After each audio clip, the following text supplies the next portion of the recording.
शुक्लाम्बरधरम् विष्णुम् शशिवर्णम् चतुर्भुजम् प्रसन्नवदनम् ध्यायेत् सर्वविघ्नोपशान्तये व्यासम् वसिष्ठनप्तारम् शक्तेः स्तोत्रमकल्मषम् पराशरात्मजम् वन्दे शुकतातम् तपोनिधिम् व्यासाय विष्णुरूपाय व्यासरूपाय विष्णवे नमो वै ब्रह्मनिधये वासिष्ठाय नमो नमः अविकाराय शुद्धाय नित्याय परमात्मने सदैकरूपरूपाय विष्णवे सर्वजिष्णवे यस्य स्मरणमात्रेण जन्म संसारबन्धनात् विमुच्यते नमस्तस्मै विष्णवे प्रभविष्णवे ॐ नमो विष्णवे प्रभविष्णवे श्रीवैशम्पायन उवाच श्रुत्वा धर्मानशेषेण पावनानि च सर्वशः युधिष्ठिरः शान्तनवम् पुनरेवाभ्यभाषत युधिष्ठिर उवाच किमेकम् दैवतम् लोके किम् वाप्येकम् परायणम् स्तुवन्तः कङ्कमर्चन्तः प्राप्नुयुर्माणवा शुभम् को धर्मः सर्वधर्माणाम् भवतः परमो मतः किम् जपन्मुच्यते जन्तुर्जन्म संसारबन्धनात् श्रीभीष्म उवाच जगत्प्रभुम् देवदेवमनन्तम् पुरुषोत्तमम् स्तुवन्नाम सहस्रेण पुरुषस्तततोत्थितः तमेव चार्चयन् नित्यम् भक्त्या पुरुषमव्ययम् ध्यायम् स्तुवन् नमस्यम् च यजमानस्तमेव च अनादिनिधनम् विष्णुम् सर्वलोकमहेश्वरम् लोकाध्यक्षम् स्तुवन् नित्यम् सर्वदुःखातिगो भवेत् ब्रह्मण्यम् सर्वधर्मज्ञम् लोकानाम् कीर्तिवर्धनम् लोकनाथम् महद्भूतम् सर्वभूतभवोद्भवम् एष मे सर्वधर्माणाम् धर्मोऽधिकतमो मतः यद्भक्त्या पुण्डरीकाक्षम् स्तवैरच्चेन्नरः सदा परमम् यो महत्तेजः परमम् यो महत्तपः परमम् यो महद्ब्रह्म परमम् यः परायणम् पवित्राणाम् पवित्रम् यो मङ्गलानाम् च मङ्गलम् दैवतम् देवतानाम् च भूतानाम् यो व्ययक्रिया यतः सर्वाणि भूतानि भवन्त्यादियुगागमे यस्मिंश्च प्रलयम् यान्ति पुनरेव युगक्षये तस्य लोकप्रधानस्य जगन्नाथस्य भूपते विष्णोर्नाम सहस्रम् मे शृणु पापभयापहम् यानि नामानि गौणानि विख्यातानि महात्मनः ऋषिभिः परिगीतानि तानि वक्ष्यामि भूतये ऋषिर्नाम्नाम् सहस्रस्य वेदव्यासो महामुनिः छन्दोऽनुष्टुप् तथा देवो भगवान् देवकीसुतः अमृतांशुद्भवो बीजम् शक्तिर्देवकीनन्दनः त्रिसामाहृदयम् तस्य शान्त्यर्थे विनियुज्यते विष्णुम् जिष्णुम् महाविष्णुम् प्रभविष्णुम् महेश्वरम् अनेकरूपदैत्यान्तम् नमामि पुरुषोत्तमम् अस्य श्रीविष्णोर्दिव्यसहस्रनामस्तोत्रमहामन्त्रस्य श्रीवेदव्यासो भगवान् ऋषिः अनुष्टुप्छन्दः श्रीमहाविष्णुः परमात्मा श्रीमन्नारायणो देवता अमृतांशोद्भवो भानुरिति बीजम् देवकीनन्दन श्रेष्ठेति शक्तिः उद्भवः क्षोभणो देव इति परमो मन्त्रः धर इत्यस्त्रम् रथाङ्गपाणिरक्षोभ्य इति नेत्रम् त्रिसामासामजः सामेति कवचम् आनन्दम् परब्रह्मेति योनिः ऋतुः सुदर्शनकाल इति दिग्बन्धः श्रीविश्वरूप इति ध्यानम् श्रीमहाविष्णुप्रीत्यर्थे सहस्रनाम जपे विनियोगः ध्यानम् क्षीरोदम् तत्प्रदेशे शुचिमणिविलसत्सैकते मौक्तिकानाम् मालाक्लुप्तासनस्थस्फटिकमणिनिभैर्मौक्तिकैर्मण्डिताङ्गः शुभ्रैरभ्रैररभ्रैरुपरि विरचितैर्मुक्तपीयूषवर्षैः आनन्दीनः पुनीयादरिनलिन गदा शङ्खपाणिर्मुकुन्दः भूः पादौ यस्य नाभिर्विहदसुरनिलश्चन्द्रसूर्यौ च नेत्रे कर्णावाशा शिरोद्यौर्मुखमपि दहनो यस्य वास्तेयमब्धिः अन्तस्थम् यस्य विश्वम् सुरनरखगो भोगि गन्धर्व दैत्यैः चित्रम् रम्यते तम् त्रिभुवन वपुषम् विष्णुमीशम् नमामि। ॐ नमो भगवते वासुदेवाय। शान्ताकारम् भुजगशयनम् पद्मनाभम् सुरेशम् विश्वाधारम् गगनसदृशम् मेघवर्णम् शुभाङ्गम् लक्ष्मीकान्तम् कमलनयनम् योगिधृध्यानगम्यम् वन्दे विष्णुम् भवभयहरम् सर्वलोकैकनाथम्। मेघश्यामम् पीतकौशेयवासम् श्रीवत्साङ्कम् कौस्तुभोद्भासिताङ्गम् पुण्योपेतम् पुण्डरीकायताक्षम् विष्णुम् वन्दे सर्वलोकैकनाथम्। नमः समस्तभूतानामादिभूताय भूभृते अनेकरूपरूपाय विष्णवे प्रभविष्णवे सशङ्खचक्रम् सकिरीटकुण्डलम् सपीतवस्त्रम् सरसीरुहेक्षणम् सहारवक्षस्थलशोभिकौस्तुभम् नमामि विष्णुम् शिरसा चतुर्भुजम्। छायायाम् पारिजातस्य हेमसिंहासनोपरि आसीनमम्बुदश्याममायताक्षमलङ्कृतम्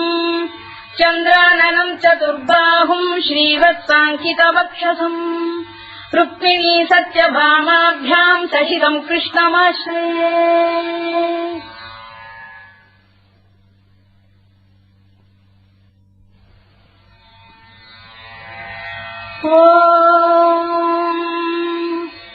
विश्वम् विष्णुर्वषत्कारो भूतभव्य भवत्प्रभुः भूतभृद्भावो भूतात्मा भूतभावनः भूतात्मा परमात्मा च मुक्तानाम् परमागतिः अव्ययः पुरुषः साक्षी क्षेत्रज्ञोऽक्षर एव च योगो योगविदाम् नेता प्रधानपुरुषेश्वरः नारसिंहवपुः श्रीमान् केशवः पुरुषोत्तमः सर्वः शर्वः शिवस्थाणुर्भूतादिर्निधिरव्ययः सम्भवो भावनो भर्ता प्रभव प्रभुरीश्वरः स्वयम्भूः शम्भुरादित्यः पुष्कराक्षो महास्वनः अनादिनिधनो धाता विधाता धातुरुत्तमः अप्रमेयो ऋषिकेशः पद्मनाभोऽमरप्रभुः विश्वकर्मा मनुस्पष्टास्थविष्ठस्थविरो ध्रुवः अग्राह्यः शाश्वतः कृष्णो लोहिताक्षप्रदर्दनः प्रभूतस्त्रिककुब्धाम पवित्रम् मङ्गलम् परम् ईशानप्राणदप्राणो ज्येष्ठः श्रेष्ठः प्रजापतिः हिरण्यगर्भो भूगर्भो माधवो मधुसूदनः ईश्वरो विक्रमी धन्वी मेधावी विक्रमक्रमः अनुत्तमो दुराधर्ष कृतज्ञः कृतिरात्मवान् सुरेशः शरणम् शर्म विश्वरेता प्रजाभवः अधः संवत्सरो व्याल प्रत्ययः सर्वदर्शनः अजः सर्वेश्वरः सिद्धः सिद्धिः सर्वादिरच्युतः वृषाकपिरमेयात्मा सर्वयोगविनिसृतः वसुर्वसुमनः सत्यः समात्मा संविदः समः अमोघः पुण्डरीकाक्षो वृषकर्मा वृषाकृतिः रुद्रो बहुशिरा बभ्रुर्विश्वयोनिः शुचिश्रवाः अमृतः शाश्वतस्थाणुर्वरारोहो महातपाः सर्वगः सर्वविद्वानुर्विश्वरवित्कविः लोकाध्यक्षः सुराध्यक्षो धर्माध्यक्षः कृताकृतः चतुरात्मा चतुर्व्यूहश्चतुर्दंष्टः चतुर्भुजः भ्राजिष्णुर्भोजनम् भोक्ता सहिष्णुर्जगदादिजः अनघो विजयो जेता विश्वयोनिः पुनर्वसुः कुपेन्द्रो वामनः प्रांशुरमोघः शुचिरूर्जितः अतीन्द्रः सङ्ग्रहः सर्गो धृतात्मा नियमो यमः वेद्यो वैद्यः सदा योगी वीरः माधवो मधुः अतीन्द्रियो महामायो महोत्साहो महाबलः महाबुद्धिर्महावीर्यो महाशक्तिर्महाद्युतिः अनिर्देश्यवपुः श्रीमान् अमेयात्मा महाधृधृत् महेश्वासो महीभर्ता श्रीनिवासः सताङ्गतिः अनिरुद्धः सुरानन्दो गोविन्दो गोविदाम्पतिः मरीचिर्दमनो हंसः सुपर्णो भुजगोत्तमः हिरण्यनाभः सुतपाः पद्मनाभः प्रजापतिः अमृत्युः सर्वदृक्सिंहः सन्धाता सन्धिमान् स्थिरः अजो दुर्मर्षणः शास्ता विश्रुतात्मा सुरारिः गुरुर्गुरुतमो धाम सत्यः निमिषो निमिषस्रग्वी वाचस्पतिरुदारधीः अग्रणी ब्राह्मणी श्रीमान् न्यायो नेता समीरणः सहस्रमूर्धा विश्वात्मा सहस्राक्षः सहस्रपात् आवर्तनो निवृत्तात्मा संवृतः सम्प्रवर्धनः अधः संवर्तको गन्धिरनिरोधरणीधरः सुप्रसादप्रसन्नात्मा विश्वधृत् विश्वभुग्विभुः सत्कर्ता सत्कृतः साधुर्जन्धुर्नारायणो नरः असङ्ख्येयो प्रमेयात्मा विशिष्टः शिष्टकृच्छुचिः सिद्धार्थः सिद्धसङ्कल्पः सिद्धितः सिद्धिसाधनः वृषाधी वृषभो विष्णुर्वृषपर्वा वृषोदरः वर्धनो वर्धमानश्च विविक्तः श्रुतिसागरः सुभुजो दुर्धरो वाग्मी महेन्द्रो वसुदो वसुः नैकरूपो बृहद्रूपः शिपिविष्टप्रकाशनः ओजस्तेजोऽभ्युदिनः प्रकाशात्मा प्रतापनः वृद्धस्पष्टाक्षरो मन्त्रश्चन्द्रांशुर्भास्करद्युतिः अमृतांशुद्भवो भानुष्यशबिन्दुः सुरेश्वरः औषधम् जगतः सेतुः सत्यधर्मपराक्रमः भूतभव्यभवन्नाथः पवनः पावनो नलः कामः कामकृत्कान्तः कामः कामप्रदप्रभुः युगादिकृद्युगामत्तो नैकमायो महाशनः अदृश्यो व्यक्तरूपश्च सहस्रजिदनन्तजित् इष्टो विशिष्टः शिष्टेष्टः शिखण्डी नभुषो वृषः क्रोधः क्रोधकृत्कर्ता विश्वबाहुर्महीधरः अच्युतः प्रतिथः प्राणः प्राणदो वासवानुजः अपाम् निधिरधिष्ठानमप्रमत्तः प्रतिष्ठितः स्कन्दः स्कन्दधरो धुर्यो वरदो वायुवाहनः वासुदेवो बृहद्भानुरादिदेवः पुरन्दरः अशोकस्तारणस्तारः शूरः शौरिर्जनेश्वरः अनुकूलः शतावर्तः पद्मी पद्मनिभेक्षणः पद्मनाभोरविन्दाक्षः पद्मगर्भः शरीरभृत् महर्भिर्वृद्धो वृद्धात्मा महाक्षो गरुडध्वजः अतुलः शरभो भीमः समयज्ञो हविर्हरिः सर्वलक्षणलक्षण्यो लक्ष्मीवान् समितिञ्जयः विक्षरो रोहितो मार्गो हेतुर्दामोदरः सहः महीधरो महाभागो वेगवानमिदाशनः उद्भवः क्षोभणो देवः श्रीगर्भः परमेश्वरः करणम् कारणम् कर्ता विकर्ता गहनो गुहः व्यवसायो व्यवस्थानः संस्थानस्थानदो ध्रुवः परधिः परमस्पष्टः तुष्टः पुष्टः शुभेक्षणः रामो विरामो विरतो मार्गो नेयो नयोनयः वीरः शक्तिमताम् श्रेष्ठो धर्मो धर्मविदुत्तमः वैकुण्ठः पुरुष प्राणः प्राणदः प्रणवपृतुः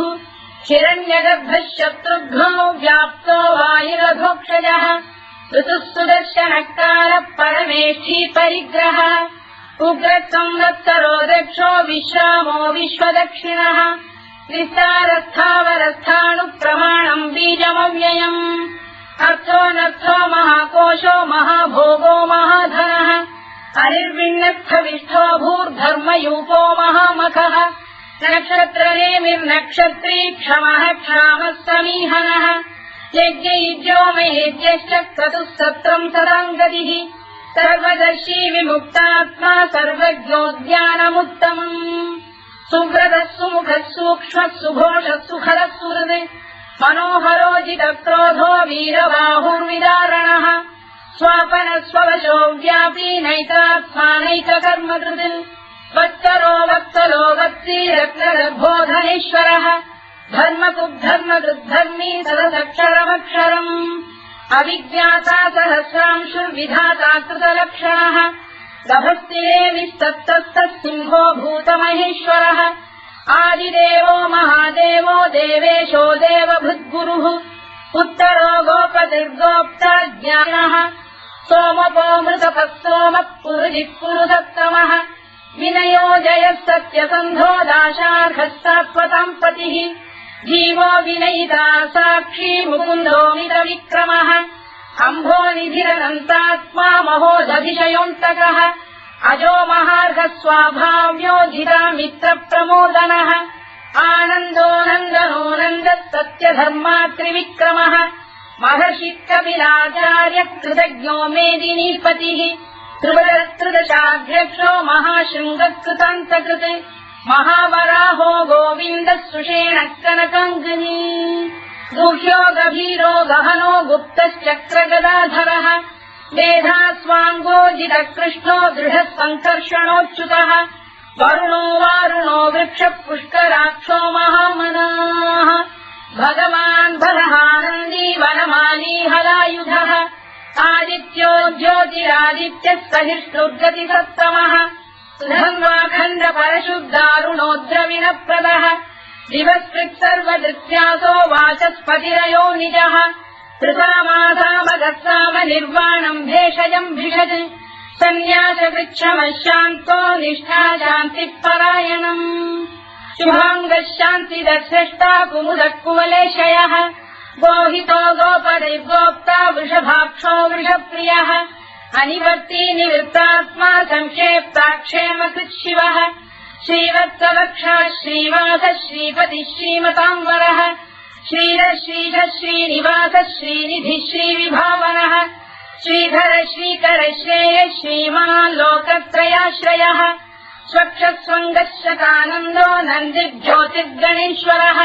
विदितात्मा विधेयात्मा सत्कीर्तिच्छिन्न संशयः उदीर्णः सर्वतश्चक्षुरनीशः शाश्वतस्थिरः भूषयो भूषणो भूतिर्विशोकः शोकनाशनः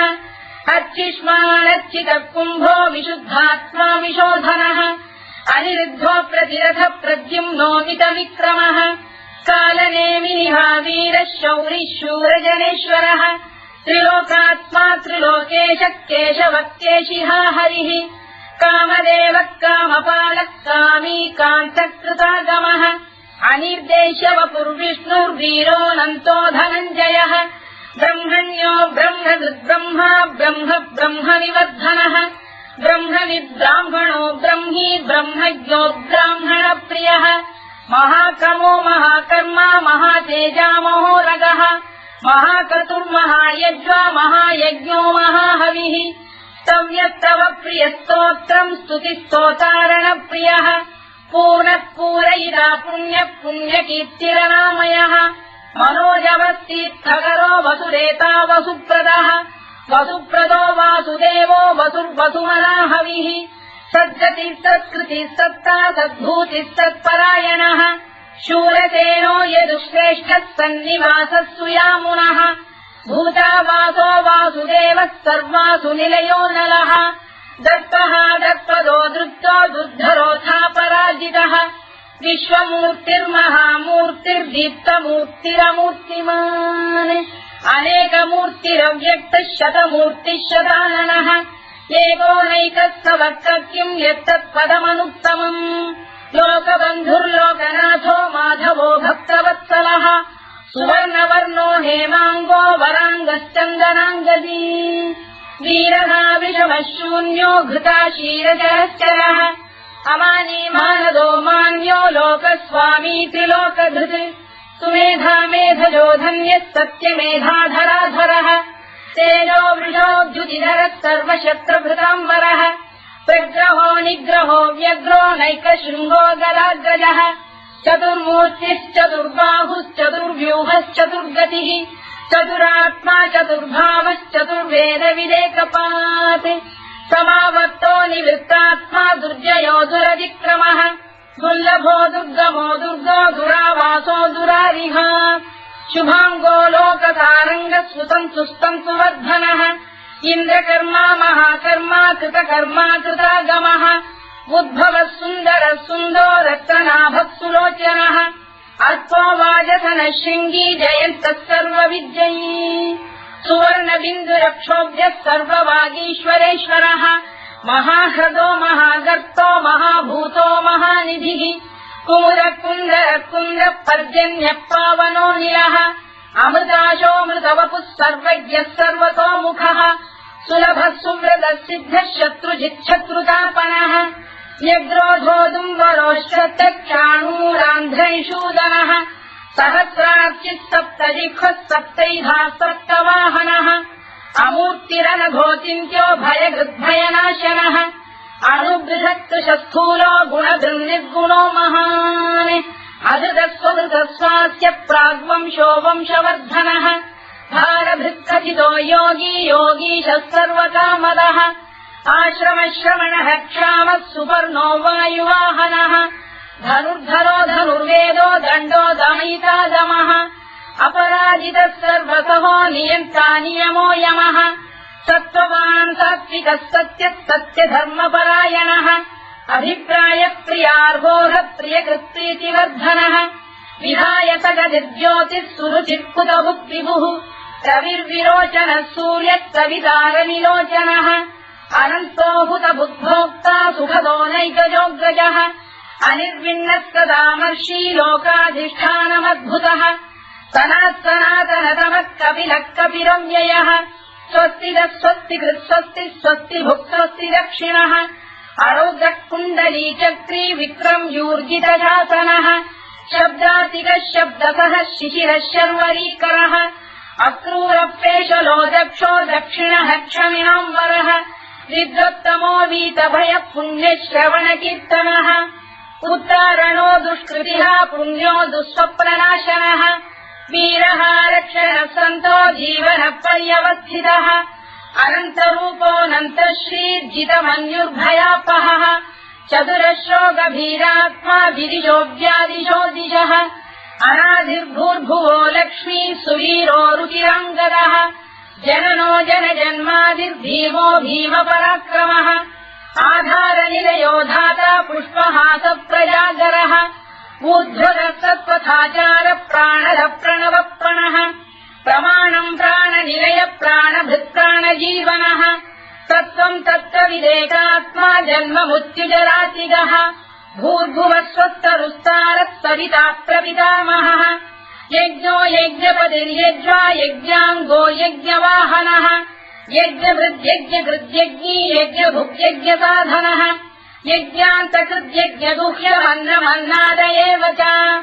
आत्मयोनिः स्वयम् जातो वैखानः सामगायनः देवकीनन्दनः स्रष्टा क्षितीशः पापनाशनः शङ्खबृन्नन्दकी चक्रीशाङ्गधन्वा गदाधरः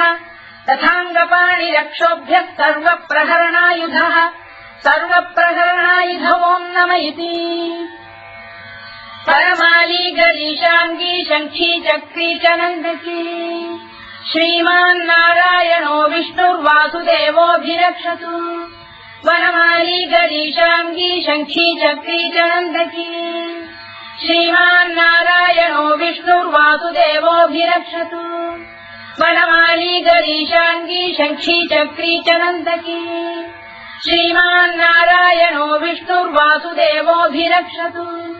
इतीदम् कीर्तनीयस्य केशवस्य महात्मनः नाम्नाम् सहस्रम् दिव्यानामशेषेण प्रकीर्तितम् य इदम् शृणुयाम् नित्यम् यश्चापि परिकीर्तयेत् नाशुभम् प्राप्नुयात् किञ्चित् सोमुत्रेह च मानवः वेदान्तको ब्राह्मणस्य क्षत्रियो विजयी भवेत्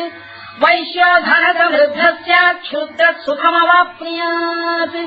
धर्मार्थी प्राप्नुयात् धर्ममर्थार्थी चार्थमाप्नुयात् कामानवाप्नुयात् कामी प्रजार्थी चाप्नुयात् प्रजाम् भक्तिमान् यः सदोत्थाय शुचिस्तद्गतमानसः सहस्रम् वासुदेवस्य नाम्नामेतत्र कीर्तयेत् यशः प्राप्नोति विपुलम् याति प्राधान्यमेव च अचलाम् श्रियमाप्नोति श्रेयः प्राप्नोत्यनुत्तमम् न भयम् क्वचिदाप्नोति वीर्यम् तेजश्च विन्दति भवत्य रोगोद्युतिमान् बलरूपगुणान्वितः रोगात्तो मुच्यते रोगात् बद्धो मुच्येत बन्धनात् भयान्मुच्येत भीतस्तु मुच्येतापन्न आपदः दुर्गाण्यतितरस्याशु पुरुषः पुरुषोत्तमम् सुवन्नाम सहस्रेण नित्यम् भक्तिसमन्वितः वासुदेवाश्रयो मर्त्यो वासुदेवपरायणः सर्वपापविशुद्धात्मा याति ब्रह्म सनातनम् न वासुदेव भक्तानामशुभम् विद्यते क्वचित् जन्म मृत्युजरा व्याधि भयम् नैवोपजायते इमम् स्तवमधीयान श्रद्धा भक्ति समन्वितः युज्येतात्मसुखक्षान्ति श्रीधृति स्मृति कीर्तिभिः न क्रोधो न च मात्सर्यम् न लोभो न शुभामतिः भवन्ति कृतपुण्यानाम् भक्तानाम् पुरुषोत्तमे द्यौस्तचन्द्रार्कनक्षत्राखम् दिशो भूर्महोदभिः वासुदेवस्य वीर्येण विधृतानि महात्मनः ससुरासुरगन्धर्वम् स यक्षोरगराक्षसम् जगत्वशे वत्ततेदम् कृष्णस्य सचराचरम्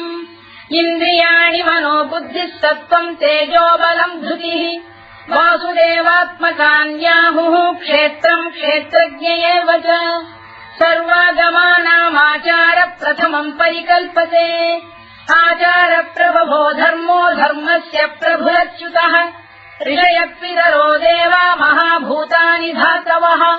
जङ्गमा जङ्गमम् चेदम् जगन्नारायणोद्भवम् योगो ज्ञानम् तथा साङ्ख्यम् विद्या शिल्पादिकर्म च वेदाः शास्त्राणि विज्ञानमेतत् सर्वम् जनार्दनात् एको विष्णुर्महद्भूतम् पृथग्भूतान्यनेकशः त्रीन् लोकान् व्याप्य भूतात्मा भुङ्क्ते विश्वभुवव्ययः इमम् स्तवम् भगवतो विष्णो व्यासेन कीर्तितम् पठेद्य इच्छेत् पुरुषः श्रेयः प्राप्तुम् सुखानि च विश्वेश्वरमजम् देवम् जगतः प्रभुमव्ययम् भजन्ति ये पुष्कराक्षम् न ते यान्ति पराभवम् ओन्नम इति अर्जुनोवाच पद्मपत्रविशालाक्ष पद्मनाभसुरोत्तम भक्तानामनुरक्तानाम् त्राता भव जनार्दन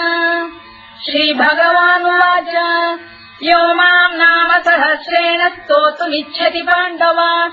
सोऽहमेकेन श्लोकेन स्तुत एव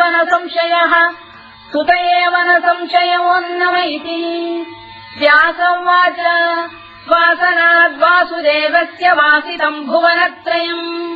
सर्वभूतनिवासोऽसि वासुदेव नमोऽस्तु ते वासुदेव नमोऽस्तु ओन्नम इति पार्वत्युवाच केनोपायेन लघुना विष्णोर्नाम सहस्रकम् पठ्यते पण्डितैर्नित्यम् श्रोतुमिच्छाम्यहम् प्रभो ईश्वरोवाच श्रीराम राम रामेति रमे रामे मनोरमे सहस्रनाम तत्तुल्यम् राम नाम वरानने श्रीराम राम रामेति रमे रामे मनोरमे सहस्रनाम तत्तुल्यम् राम नाम वरानने श्रीराम राम रामेति रमे रामे मनोरमे सहस्रनाम तत्तुल्यम् राम नाम वरानने राम नाम वरानन ओन्नम इति ब्रह्मोवाच नमोऽस्त्वनन्ताय सहस्रमूर्तये सहस्रपादाक्षि शिरोरुबाहवे सहस्रनाम्ने पुरुषाय शाश्वते सहस्रकोटियुगधारिणे नमः सहस्रकोटियुगधारिणे नम ओन्नम इति सञ्जय उवाच यत्र योगेश्वर कृष्णो यत्र पार्थो धनुर्धरः तत्र श्रीविजयो भूतिर्ध्रुवानीतिर्मतिर्मम श्रीभगवानुवाच अनन्याश्चिन्तयन्तो मां ये जनाः पर्युपासते तेषाम् नित्याभियुक्तानां योगक्षेमम् वहाम्यहम् परित्राणाय साधूनां विनाशाय च दुष्कृताम् धर्म संस्थापनार्थाय सम्भवामि युगे युगे आर्ता विषण्णाः शिथिलाश्च भीता घोरेषु च व्याधिषु वर्तमानाः संकीर्त्य नारायण शब्दमात्रम् विमुक्त दुःखाः सुखिनो भवन्तु कायेन वाचा मनसेन्द्रियैर्वा बुद्ध्यात्मना वा प्रकृते स्वभावात् करोमि यद्यत् सकलम् परस्मै नारायणायेति समर्पयामि।